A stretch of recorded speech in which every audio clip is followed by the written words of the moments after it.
स्थान है उद्धव जी की बैठक के नाम से। भगवान श्री कृष्ण के परम धाम जाने के बाद भगवान की रानियाँ बहुत व्याकुल रहती थी भगवान के लिए, लेकिन भगवान की अष्ट पटरानियों में एक पटरानी थी क्या हैं, अब भी हैं, जमुना महारानी, कालिंदी जी। तो जमुना महारानी प्रसन्न रहा करती थी। सब रानियों ने कहा कि हमको प्रभु छोड़ के चले गए और आपको भी छोड़ के चले गए, हमको इतना कष्ट हो रहा है, आपको क्यों नहीं कष्ट हो रहा है? आप तो हमेशा मुस्कुराती रहती हैं, प्रसन्न रहती हैं, आपको दुख नहीं हो रहा है, आपकी भी तो प्रीतम है। तो जमुना जी ने कहा कि मुझको इसलिए कष्ट नहीं हो रहा है क्योंकि वो मुझसे दूर गए ही नहीं। और क्या मतलब? कहता देखो मैं हूँ राधा रानी की दासी, मेरे ऊपर राधा रानी की कृपा हो चुकी है और राधा को छोड़कर कभी कृष्ण दूर जाते नहीं। तो राधा के चरणों की सेवा के प्रभाव से मैं हमेशा श्री कृष्ण के साथ रहती हूँ। जब तक तुम्हारे ऊपर राधा की कृपा नहीं होगी, जब तक तुमको ब्रज भाव की प्राप्ति नहीं होगी, तब तक कृष्ण का तुमको सदा के लिए मिलन नहीं हो सकता। और ये बात तुमको, ये रहस्य तत्व तुमको बताएंगे उद्धव जी का। उद्धव जी कहाँ हैं? तो जहाँ इस समय आप लोग बैठे यहीं का पता दिया है कि उद्धव जी कुसुम सरोवर के पास में लताओं के रूप में वास करते हैं। तुम सब वहीं चलो, महासंकीर्तन करो और उद्धव जी अवश्य प्रकट होंगे। तो वो तुमको ये तत्व बताएंगे, राधा रानी का तत्व क्या है, ये गोपी भाव क्या है, तब तुमको हमेशा के लिए कृष्ण मिलन तुम्हारा हो जाएगा। तो यहाँ पर सब भगवान की रानियाँ पटरानियाँ आई, साथ में वज्रनाभ जी भी थे, यहाँ तक कि राजा परीक्षित भी उस समय थे। तो यहाँ बहुत बड़ा संकीर्तन किया। इसी जगह जहाँ आप लोग बैठे, यहाँ पर उद्धव जी लताओं से प्रकट हो गए। आज भी उद्धव जी यहाँ हैं लताओं के रूप में। तो उद्धव जी प्रकट हो गए, तब उद्धव जी ने भागवत कथा सुनाई, भगवान श्री कृष्ण की राधा की महिमा सुनाई।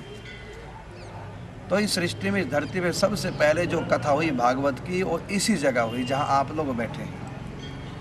और करने वाले कथा थे भागवत की उद्धव जी, और सुनने वाली थी भगवान की पटरानियाँ रानियाँ, 16,100 रानियाँ और 8 पटरानियाँ।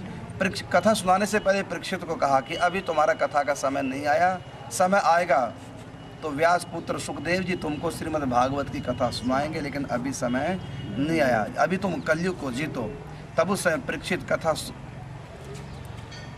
शुरुआत होने से पहले कलयुग को जीतने के चले गए थे। तब इसी जगह बैठ कर के रानियों ने कथा सुनी और राधा कृष्ण की महिमा जब सुनी तो सब ने अपने आप को राधा के चरणों में पाया और श्री कृष्ण का सदा के लिए उनको मिलन हो गया। इसलिए इसका नाम है उद्धव जी की बैठक। बैठक का मतलब जहाँ बैठ कर के उन्होंने भागवत की कथा सुनाई। और बगल में है उद्धव कुंड, उद्धव जी के नाम से, और ये स्थान है बैठक।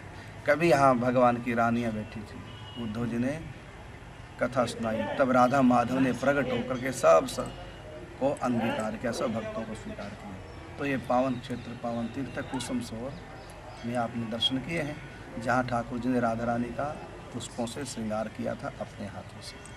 बोल वृंदावन बिहारी। इसमें उद्धव जी बैठे हैं, बीच में जो सांवले रंग के हैं वो उद्धव जी हैं, नील वर्ण है, उद्धव जी का श्री कृष्ण के समान है। और देखना ध्यान से, उनके हाथ में भागवत की पुस्तक है, भागवत ग्रंथ है। तो बीच में उद्धव जी है, साथ में जमुना जी खड़ी है, राधा रानी और जमुना जी, एक तरफ रुक्मिणी जी है। तो इस स्वरूप के आप लोग मंदिर में दर्शन करते हैं। ये तो प्रेम की बात है उद्धव, ये तो प्रेम की बात है उद्धव, ये तो प्रेम की बात है उद्धव, ये तो प्रेम की बात है उद्धव, बंदगी तेरे बस की नहीं है, ये तो प्रेम की बात है उद्धव, बंदगी तेरे।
जहाँ इस समय आप लोग खड़े हैं इस जगह का नाम है कुसुम सरोवर।